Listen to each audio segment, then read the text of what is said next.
पुणे शहरातून दुचाकी वाहने चोरून नेत असताना 22 मार्च रोजी पुणे अहिल्यानगर रोडवर झालेल्या अपघातामध्ये दोघा अल्पवयीन चोरट्यांचा मृत्यू झाला। मुढवा पोलिसांनी वाहन चोरी करणाऱ्या दोघा चोरट्यांना पकडलं। त्यांच्याकडे केलेल्या चौकशीत या अपघाताची माहिती पुढे आली।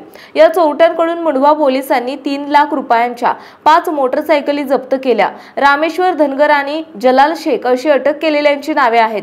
रामेश्वर धनगर हा सराईत वाहन चोर असून त्याच्यावर पुणे शहर, पुणे ग्रामीण, पैठण, बीड येथे वाहन चोरीचे 15हून अधिक गुन्हे दाखल आहेत। मुढवा पोलीस ठाण्याचे तपास पथक पेट्रोलिंग करत असताना पोलीस अंमलदार शिवाजी जाधव आणि योगेश राऊत यांना बातमीदारामार्फत माहिती मिळाली की पुणे शहर आणि जिल्ह्यातून दुचाकी वाहने चोरी करून त्यांची विक्री करण्यासाठी दोघे जण हडपसर रेल्वे स्टेशन जवळील पुलाखाली येणार आहेत।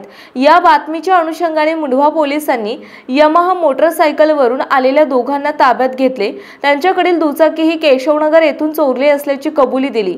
त्यांच्याकडे केलेल्या अधिक चौकशीत मुढवा पोलीस ठाण्यातील 4 आणि छत्रपती संभाजीनगरमधील सातारा पोलीस ठाण्यातील 1 असे 5 गुन्हे उघडकीस आले आहेत। त्यांच्याकडून 3,09,000 रुपयांच्या 5 दुचाकी जप्त केल्या आहेत। यावेळी केलेल्या चौकशीत त्यांनी दोघा साथीदारांच्या मदतीने वाहन चोरी करीत असल्याचे सांगितले।